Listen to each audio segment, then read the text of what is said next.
Aloha. Welcome to our very first talk story with House Majority. My name is Della Belatti, and I am so privileged and honored to serve as the House Majority Leader of the 30th Legislature of the state of Hawaii. Today's webcast was literally conceived, designed, and produced in the last 2 weeks by an incredible group of professionals at Olelo Community Media and a fantastic staff of researchers, my own staff members, and communication interns from the University of Hawaii program. It really has been an incredible journey to put this together. We in the House believe it is critically important to provide accurate, firsthand information directly from public officials to people who feel isolated during this pandemic. My hope is that this weekly program will answer questions that people have about what is being done to protect them during this pandemic and what government is doing to lay the foundations for an economic recovery that builds upon the resiliency and strength of Hawaii's people. Each webcast will contain community spotlights about things going on in our community. It will include interviews with executive leaders who are leading the charge at the state and county levels. And it will include talk story conversations with my colleagues to learn what's happening in their communities as well as statewide. Each webcast will be designed around a particular theme. And for those of you who tuned in, who might have seen some of the promotions to this, let me tell you, things are changing on the ground every day. So as I alluded to, we had a very special guest who was supposed to join us. He won't be joining us. Mayor Kawakami from the County of Kauai was pulled away from a meeting. But that's how things are going today. That's how things are going in the times that we live in. People are being called away, and we will get Mayor Kawakami back on the show at some point in time. For today's show, we have an exciting group of people who are going to be joining us. Brigadier General Moses Kaoiwi Jr., my colleagues, Chair Gregg Takayama, and Representative Stacelynn Eli. We'll be focusing on the issue of the National Guard, of issues of concern regarding law enforcement and public safety. To start us off today, let me just take care of some business. For those of you who are watching, you can watch on channel 49 on the island of Oahu. You can also be viewing this on olelo.org website through their simulcast program. And for those of you who want to engage with us, who want to post questions, please visit facebook.com/Olelo community. In addition to having conversations with key leaders, we want to also engage the public. So you can post your questions again at facebook.com/Olelo community. Again, today's theme is around law enforcement, public safety, and the National Guard. For our first community spotlight, we have a piece put together by the Hawaii National Guard that shows what some of the duties are. So let's go into that segment about the Hawaii National Guard and the airport screenings that are occurring today.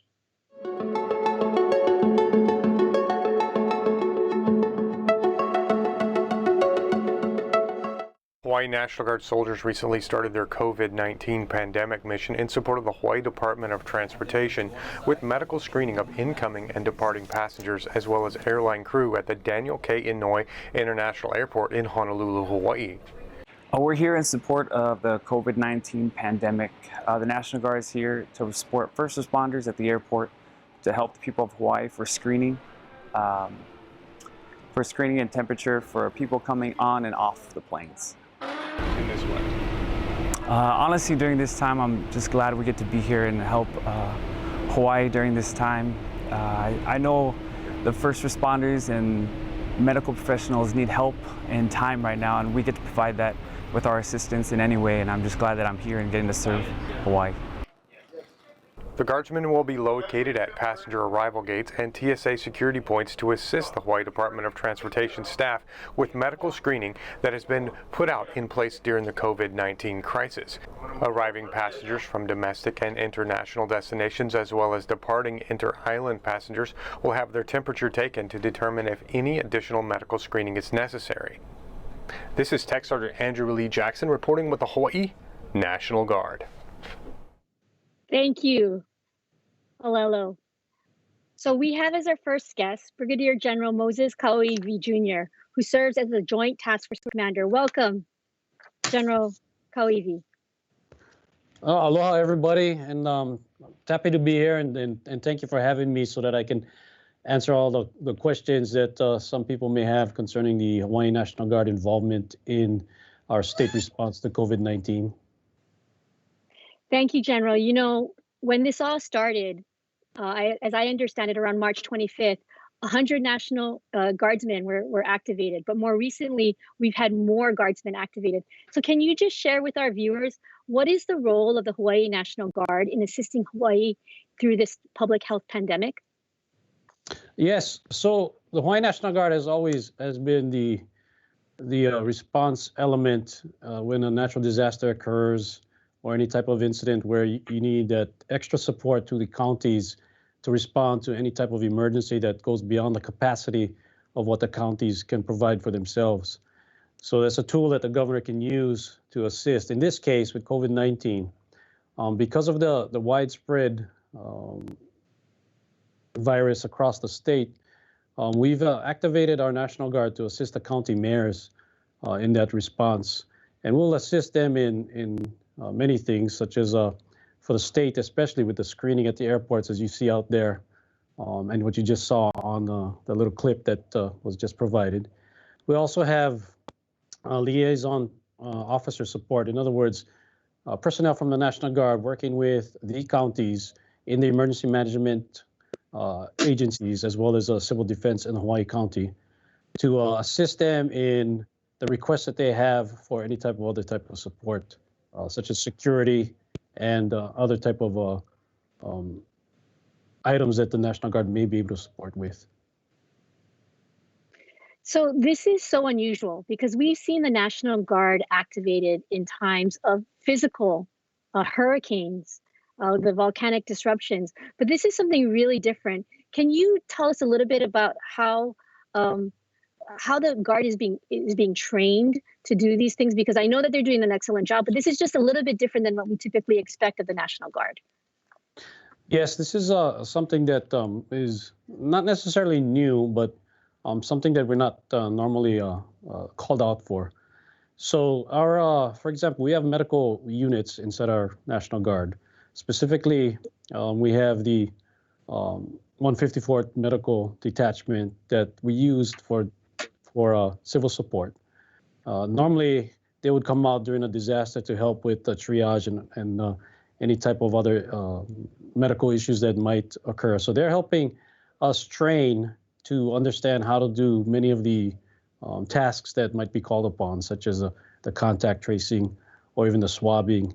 But we also need help from Department of Health as well as the counties on specific activities that pertains to them. And so we're working with the counties as well as Department of Health to ensure that our soldiers and airmen are well trained to respond. So this truly is a team effort between the National Guard, the counties, and the state. Can you tell us, how is the National Guard being funded for all of these important duties that they're doing? Well, recently, the president allowed for the use of what we call Title 32 502F federal funding. That allows the National Guard to use federal funding under that statute, but still allow the governors to be in control. So across the nation, you'll find that all National Guard units are using this funding to assist their own states under the control of the governor to respond in whatever method necessary to assist in alleviating this COVID-19 virus. So that's really important because as we look at state revenues dropping, the fact that the federal government is coming to assist with our National Guardsmen so that they don't have to worry about pay is very important. Correct, General? Yes, the Title 32 federal funding does help a lot. It will alleviate the state from certain expenses. So, you know, there are a lot of people out there concerned about what is the relationship between the National Guard, the counties, but I really want to emphasize that it's a collaborative effort. And you folks are really only activated if the counties ask for your help. Is that true? Normally, that's the case. We're not going to come in on our own. It'll be based off of the need. So it starts at the local level. All disasters start at the local level. We're at the bottom where the rubber meets the road. So when the counties have a disaster or an emergency such as this, they request for assistance through the Hawaii Emergency Management Agency in a process called the request for assistance process.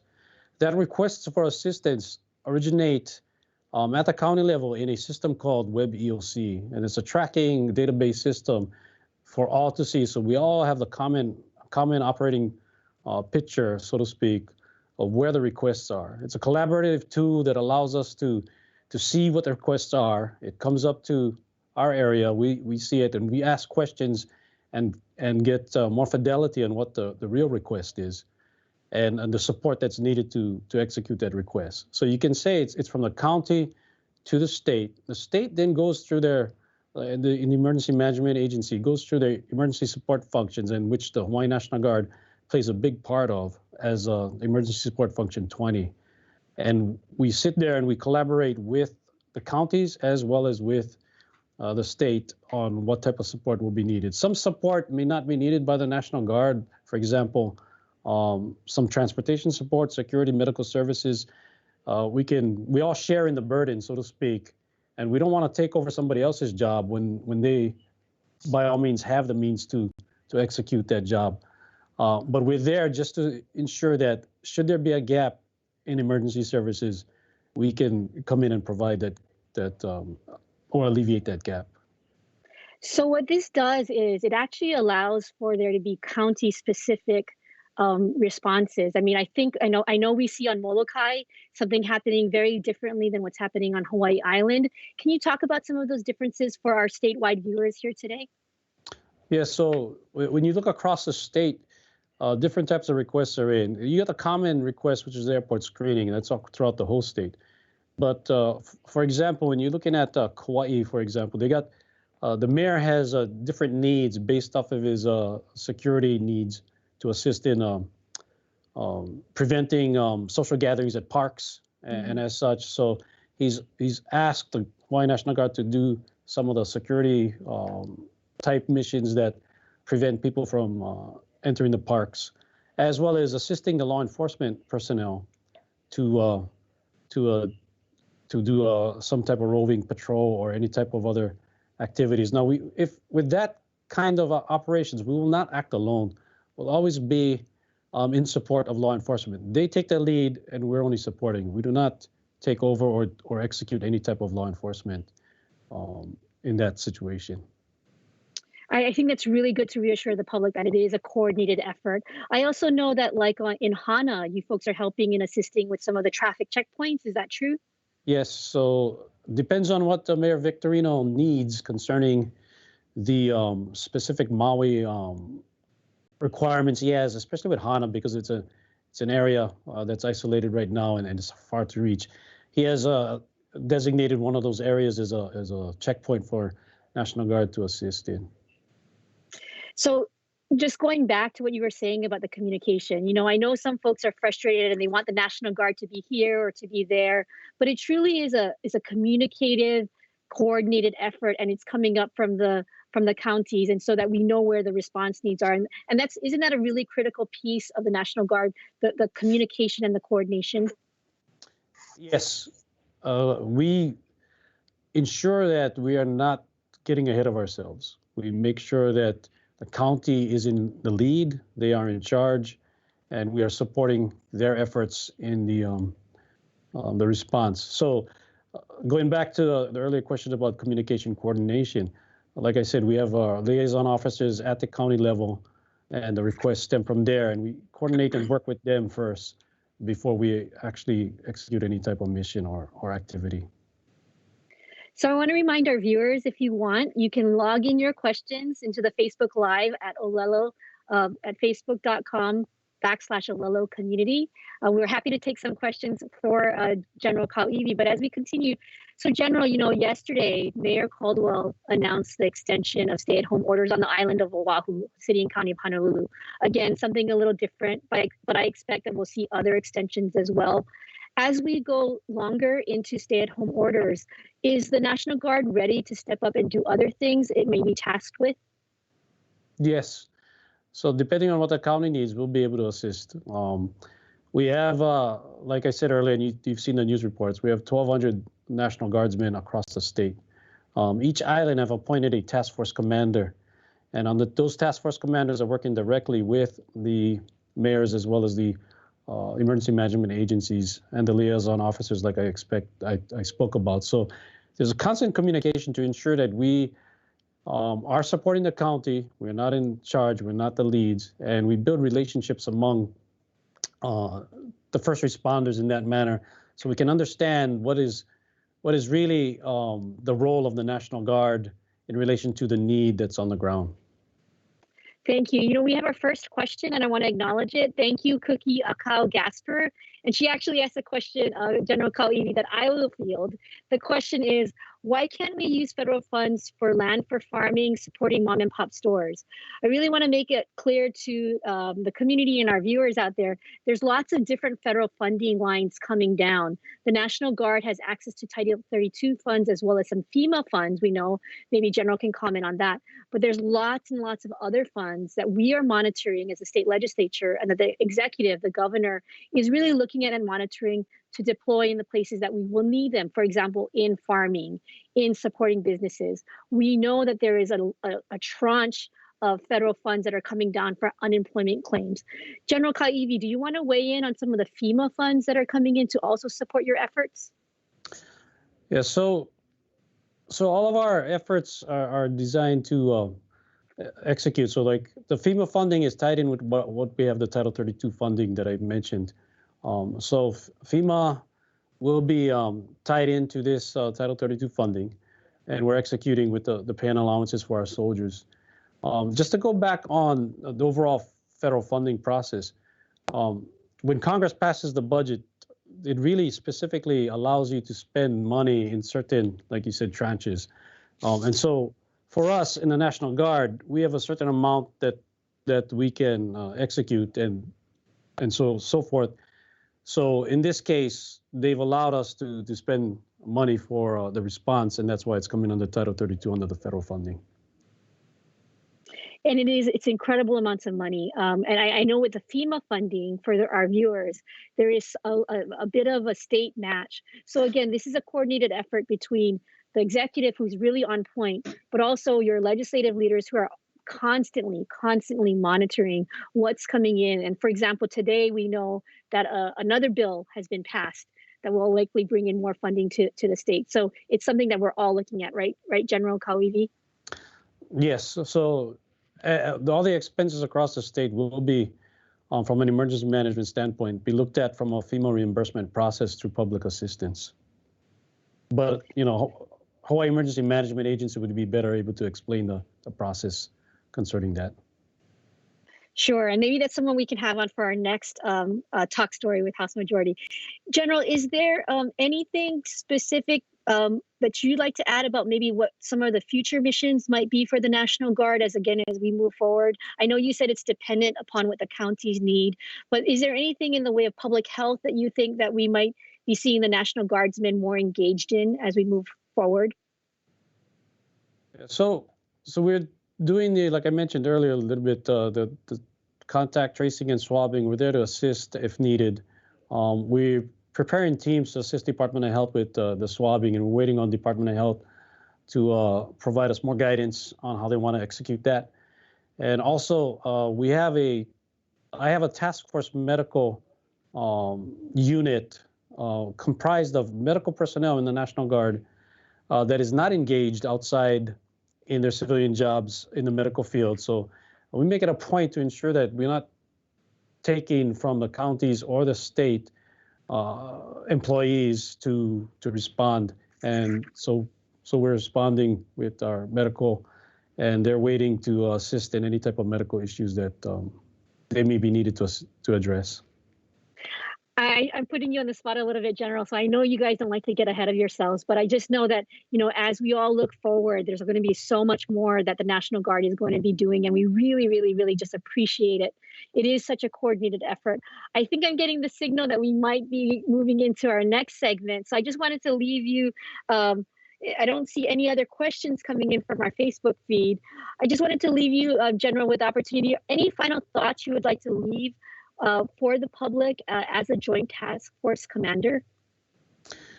So just to remind the public that we are from Hawaii, we come from Hawaii. All our National Guard personnel, you're going to look across the spectrum of our population, and we are, like I mentioned earlier in many other cases, we are the sons and daughters of Hawaii. We're the cousins, we're the aunties, we're the uncles. We're that, your neighbor, we're there. We joined to help Hawaii, and our heart and soul is in making sure that we are volunteering to assist and get our state into a better place than it is now. So when you see them out there, just know that it's someone you probably know, or someone that you know knows a National Guardsman, or is a relative of a National Guardsman. So, and we thank the public for all their support and the efforts and the appreciation they show us. Thank you, General. Thank you for joining us, and we would love to have you back again some other time. You're welcome.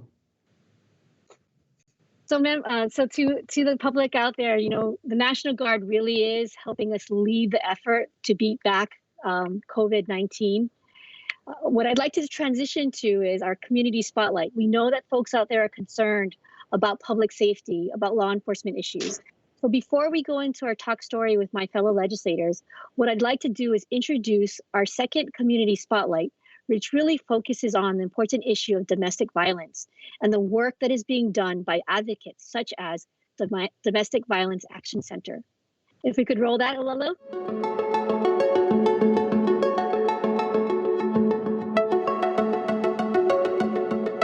So my name is Nancy Creedman, and I work with the Domestic Violence Action Center.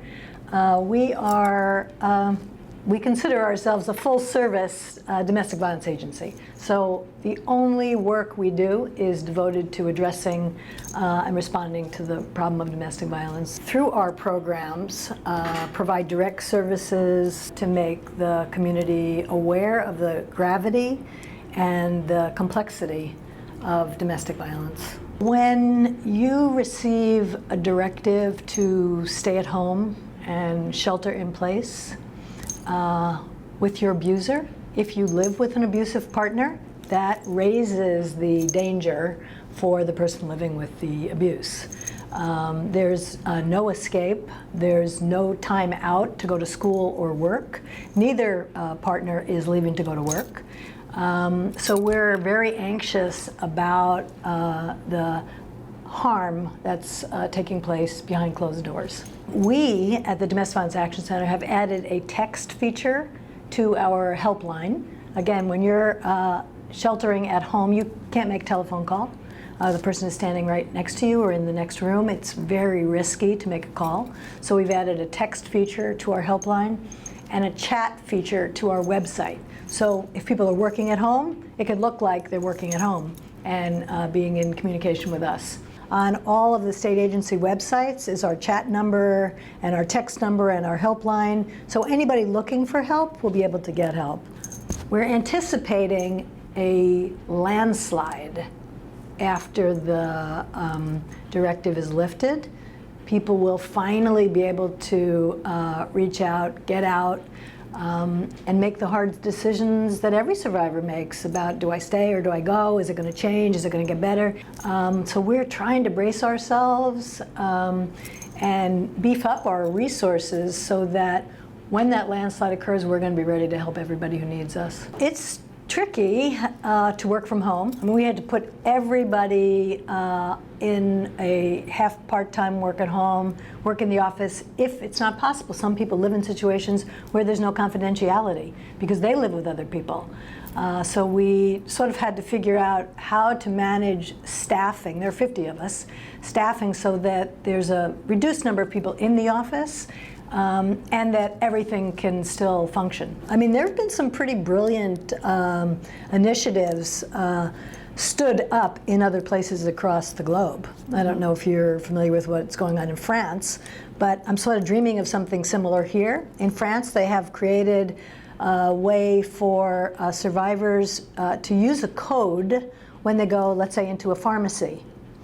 And the pharmacist and the pharmacist assistant or the cashier or whoever knows what to do if the survivor uses that code word. Of course, we've got corporate conglomerate pharmacies here. So those are a little harder to penetrate. So we're trying to figure out, are there local businesses we might be able to partner, train the staff so that they know, because you really have to be precise about it. If she's coming in and she's in imminent danger and she needs help and she's asking for it, which is a very big step, people, it's very hard to ask for help, very hard to admit that you're in danger. So when you do that, this thing has to work like clockwork. So it would be great if we could dream up something here locally for our communities, similar to what they've done in France and in other places. I believe in Spain they did the same thing. I think we need government to support us when this landslide occurs. We have to plan ahead. I mean, right now we're living in the moment, but we have to do a little visioning. That's one thing. The bigger thing, I think, which we can do now, is we need our government leaders to be using the words domestic violence. Otherwise, survivors and victims behind closed doors are invisible and don't know that leaders like yourself recognize that this is going on. We want them to know that we know that they're experiencing this. So the governor, our House members, our senators, our mayor, our police chief, our attorney general, everybody, our business leaders, everybody has to use the words domestic violence, not just me.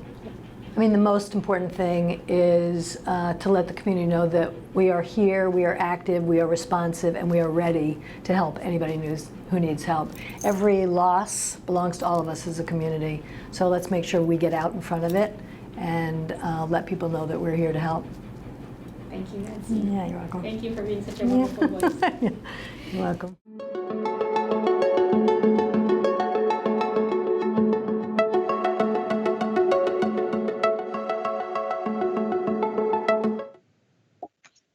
Aloha, and welcome back to Talk Story with House Majority. My name is Della Belatti, House Majority Leader. I hope you really enjoyed that segment on what the Domestic Violence Action Center is doing. Today we have here Chair Gregg Takayama of the House Committee on Public Safety, Veterans, and Military Affairs, also representative of District 34, Pearl City. And with him is Representative Stacelynn Eli from District 43 of the Leeward Coast. I really want them to come on and talk to us about issues of public safety, law enforcement, and we'll start off with domestic violence. Welcome. Aloha, Della. Aloha, everyone. Mahalo, happy to be here. I think this issue of domestic violence is one that can be easily overlooked with everything that's going on. My district, we have been so busy, trying to address testing, address supporting local businesses, making sure unemployment filing is going as smoothly as possible.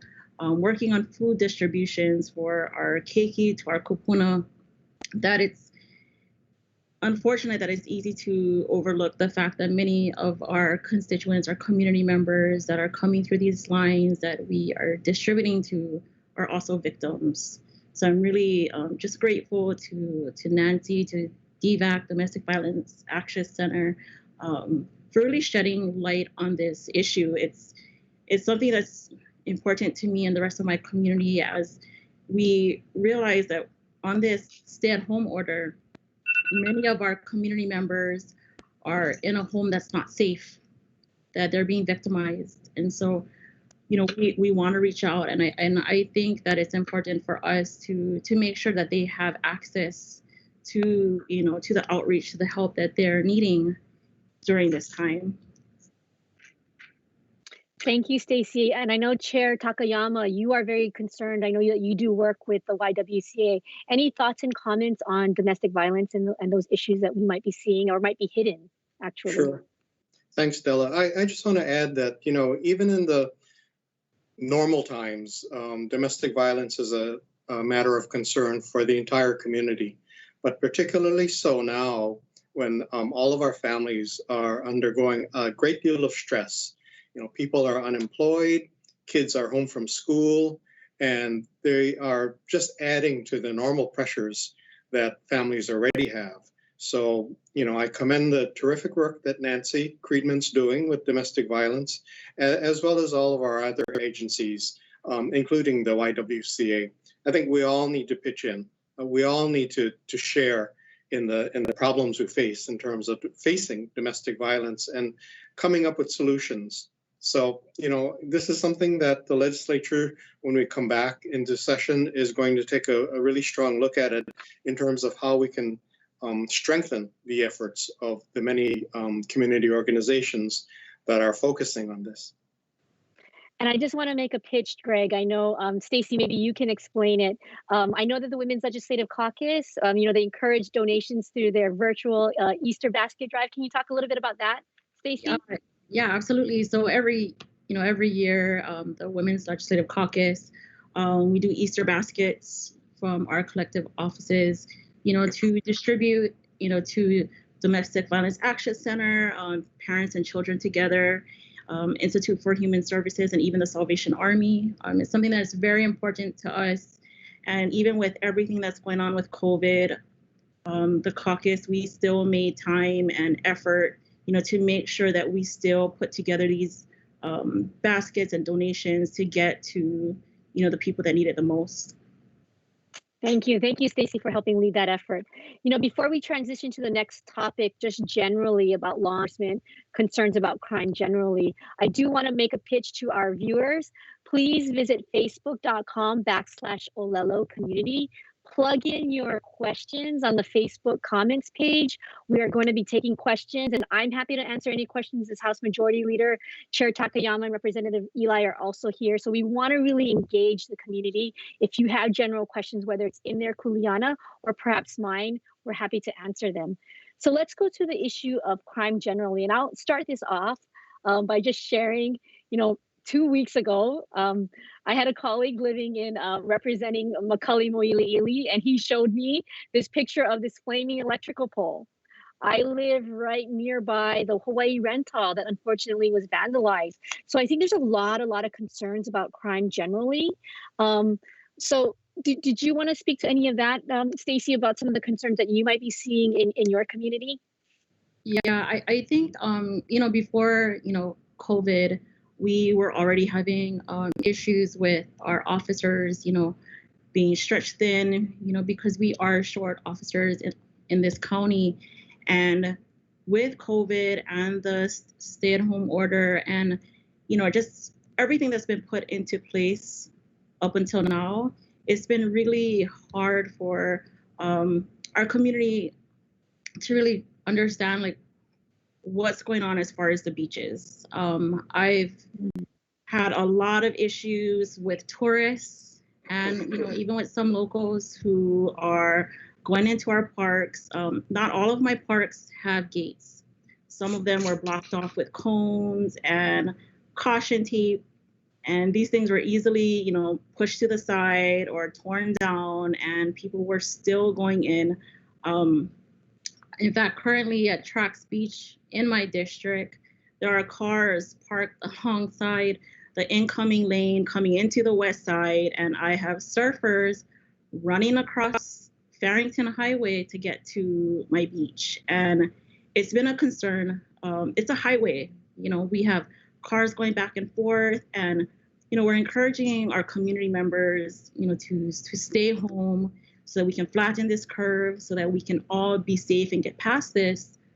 But there's no real enforcement going on at the parks in my area. I mean, I know my officers are trying, they're doing their best, but like I said, they're stretched thin, they're understaffed, and it's just been a hard thing to really control.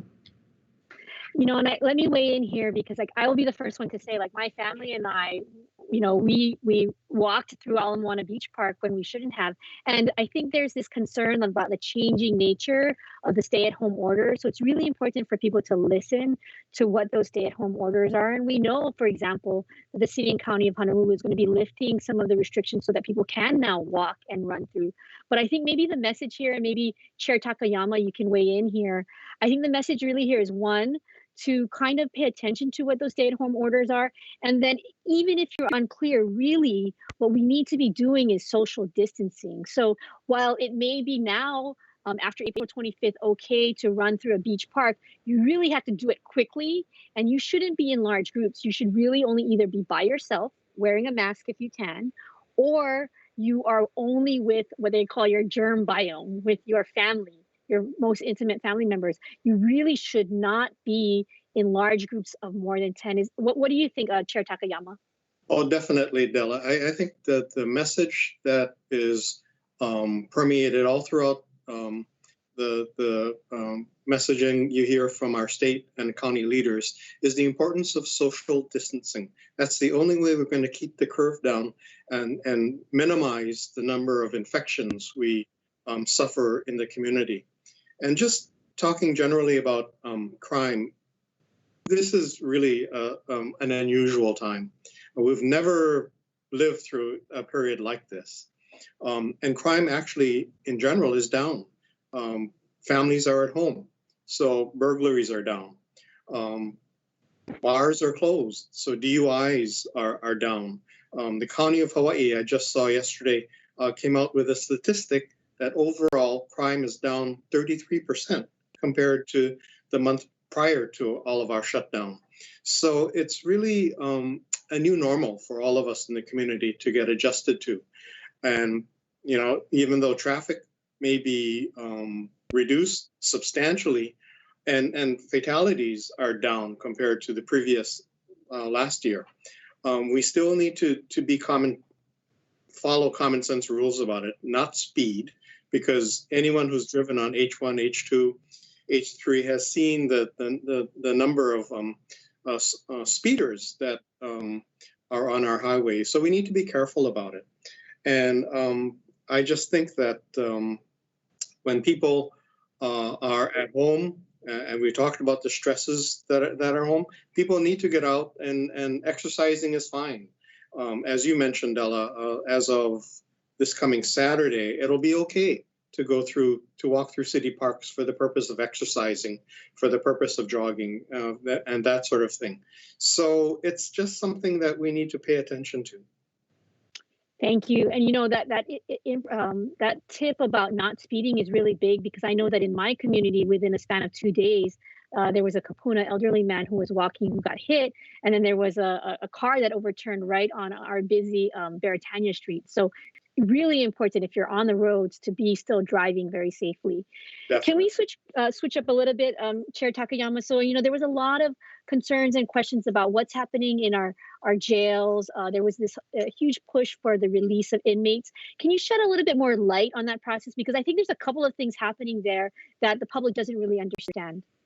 Yeah, I think the concern stems from the fact that, you know, in normal times, we talked about social distancing, which means people should stay 6 feet away from each other. Now, in normal times, in a jail setting, you normally have 2 people sharing a cell that's about 10 feet by 12 feet.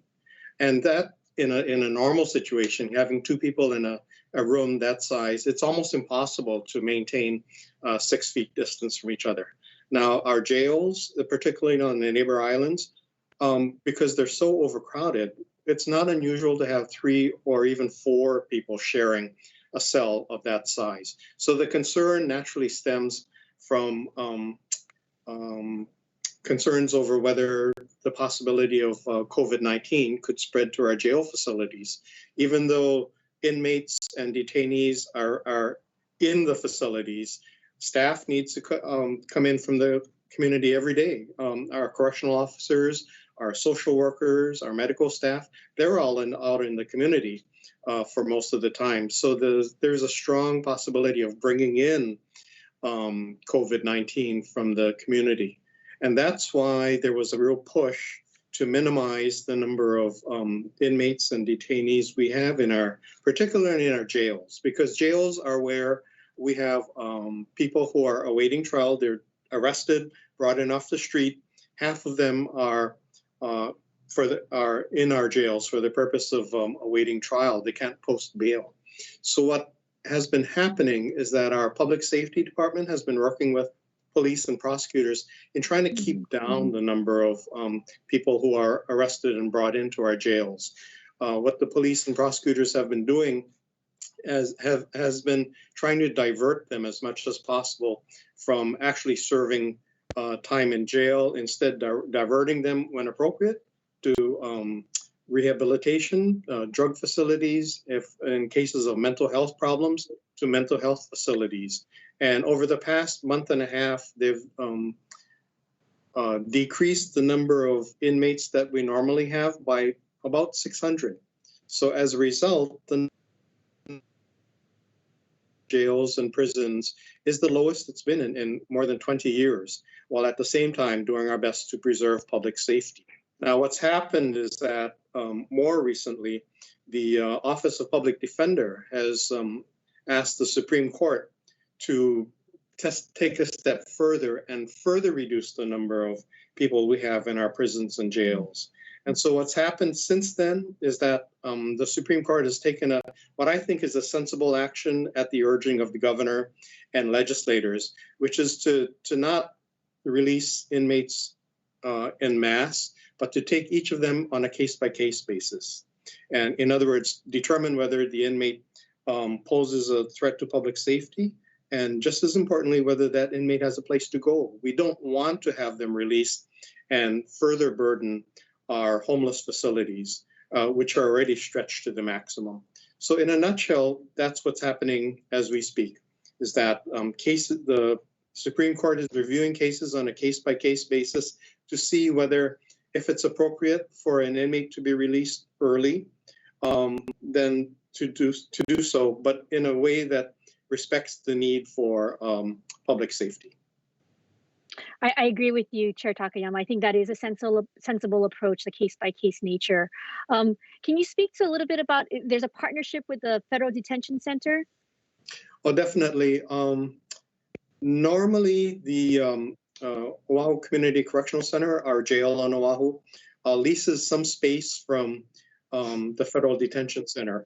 We normally have about 150 to 175 detainees there, and we pay the feds for the cost of each cell that's used. Well, what happened several weeks ago is that the feds stopped accepting new inmates from OCCC.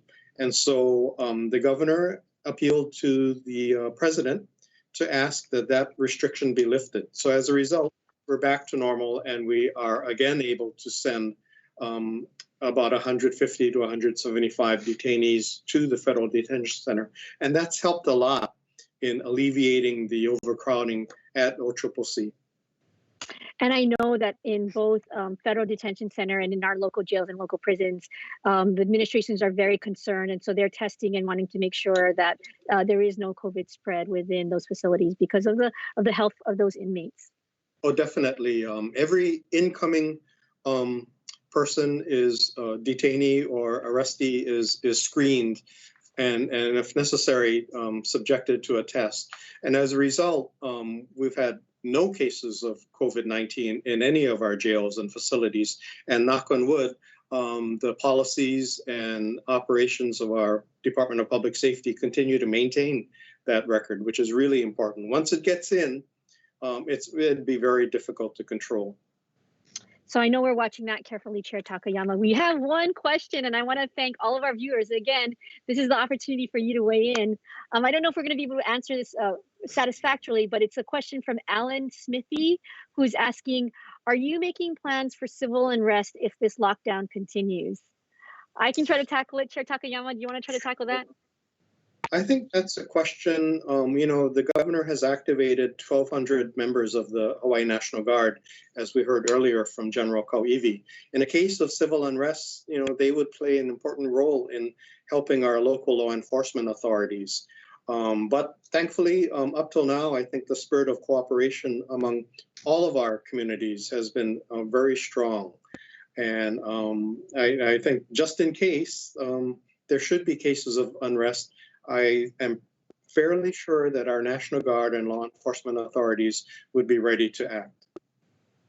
I would weigh in on that too and just echo that, because I do think that it really is incumbent on the public. I'm so proud of my neighbors, as I think you are too, Stacelynn, right?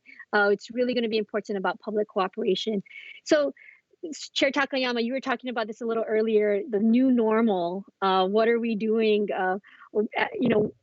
what do you guys see as the new normal as we start to move forward? And we'll again, please continue to send in your questions. But I want to turn to this new question. Stacy, do you feel like you can tackle that? What do you see as part of the new normal? Because we're already starting to talk about, in the House side at least, a phased approach of reopening. What do you see is going to be important for this new normal? I think everything about the current situation that we're in is not normal. Every day, something different happens in my district. Every hour, I feel like we're addressing different needs out in our community. Like how I had shared earlier, we're trying to support our local businesses, address unemployment, address food distribution, and make sure our keiki and our kupuna, have meals, our families are taken care of. And I just think until we can really see progress as far as flattening the curve and we hear the word vaccine, I think it may be too soon to even visualize what the new normal will be. I think we're still just trying to redefine what that's gonna be, at least in my district. There's so many things that was brought to light, because of COVID, new things that as a community leader, as a representative, I have to look at and see how we can address. And so I don't know what the new normal is gonna be, because everything that we are experiencing is unprecedented. Like Gregg had said, we have never lived through something like this before. So I think I don't know what the new normal is gonna be. I don't think anyone really knows. I know that we definitely need to take a look at, the current infrastructure that we have set in place for certain things. And, I think we recognize that there's areas of improvement, even as leaders, that we can work on. But normal, I don't even know what that word is anymore. Yeah. You know what? I think that's completely okay, Stacy, because I don't think any one of us knows. So Chair Takayama and I have a bit more years on us than you. Chair, you want to weigh on what is the new normal? What's going to be the better normal? Who knows? Well, I agree completely with Stacy in terms of us facing something that we've never faced before, or hopefully never will again. One of the things that is probably going to happen is that as we look at reopening, before we can do that, we have to increase the number of testing that's done in our community, just to make sure that we know where the so-called hotspots are, and to devote more resources to those areas. And I think furthermore that in terms of reopening, it'll probably be done on an island by island basis. For example, the island of Kaoiwi, which has a really minimal number of infections, will probably be in line to be one of the first counties to reopen gradually, and followed by perhaps Oahu and Maui and the rest. So I think that as we look at the new normal, and by the way, one of the good positive things that I've seen in our communities is the way that we've all come together. We've all cooperated. I mean, there are volunteers who are more than anxious to help deliver meals to our kupuna who are shut in their homes and sometimes are unable to access grocery and stores for shopping. We see people who are sharing with neighbors as much as possible while maintaining safe social distancing. We see that kind of spirit of community throughout all of our neighborhoods, and that's something I hope we keep. I think keeping that is really consistent with our aloha spirit. And so regardless of whatever happens in the next weeks or months and years ahead, I think there are some things that are positive that are coming out of it. Thank you, Chair Takayama. Thank you, Representative Eli. I think, you touched on something really important that maybe we'll take up next week, which is on testing. Part of this new normal, I wanted to share with the community a final community spotlight. It's a spotlight on the Hawaii National Guard and the returning guardsmen that we had come back recently. Typically, we'll see them come in and there's a huge ceremony. This is part of what I think is going to be our new normal. I wanted to share this clip with you that was shared with us from the Hawaii National Guard upon the return of these guardsmen from a year-long deployment.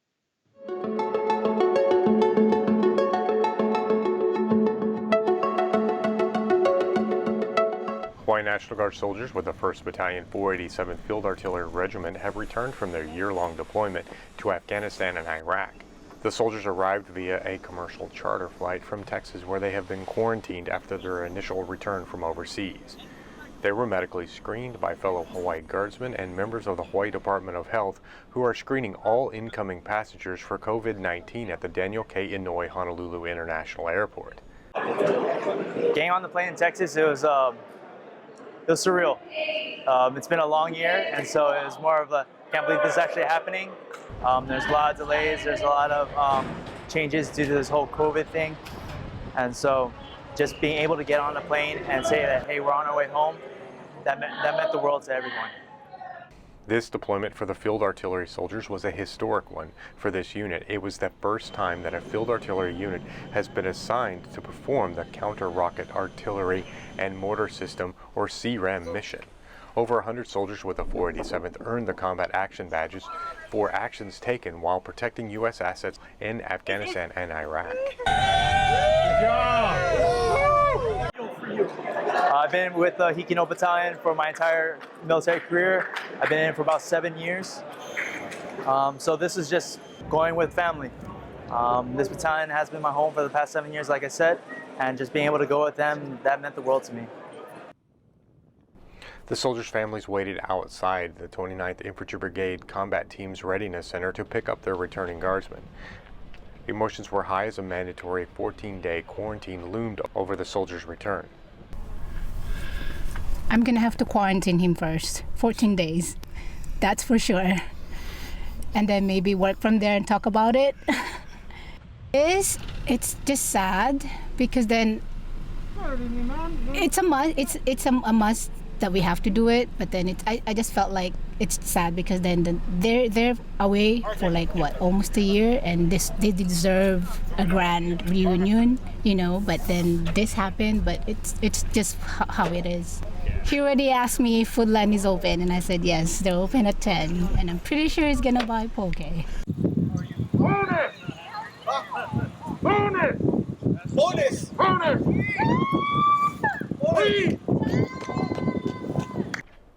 The guardsmen were released 6 at a time and picked up with no one exiting the car. No hugs or greetings were allowed to ensure physical distancing with their friends and family.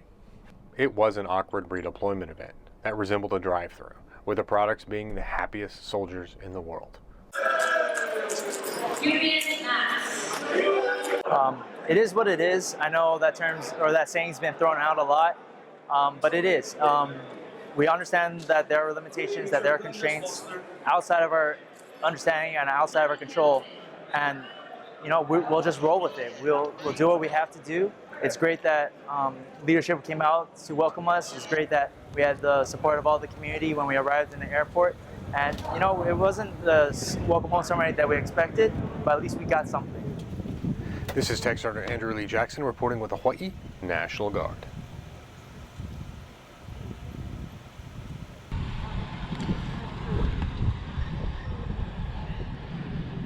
Mahalo, and thank you for joining us on our very first Talk Story with House Majority. I want to thank all of our guests, Brigadier General Moses Kaoiwi Jr., Joint Task Force Commander of the Hawaii National Guard, Representative Stacelynn Eli, State Representative for District 23, the Leeward Coast of Oahu, and Representative Gregg Takayama, District 34, Pearl City, and Chair of the House Committee on Public Safety, Veterans, and Military Affairs. For those of you who tuned in for our special guest, Mayor Derek Kawakami sends his regrets. He could not join us, but maybe we will get him on for a future show. I'd like to say that we might have some future shows on testing. As Chair Takayama alluded to, that's going to be something that's very important, that's on people's top of minds currently. From me, Della Belatti, House Majority Leader, I just want to leave you with these last final messages. It's really important to stay up to date during these challenging times. Please follow the House Majority on Facebook, Instagram, and Twitter at High House Dems for our most recent updates. You can also visit our new website at hawaiihousedemocrats.com, which has resources, press releases, and valuable information on how the House Majority is responding to COVID-19. I want to send out a huge mahalo to my staff, Sherry Nishijima and Grace Tiernan, as well as my research staff, Robert Robert Choi, Casey Hines, all the great attorneys in the House Majority Staff Office and our Communications Office, Carolyn Tanaka and James Gonzer. We're doing all that we can to keep you informed. We'll see you next Wednesday at noon on Talk Story with House Majority. Aloha.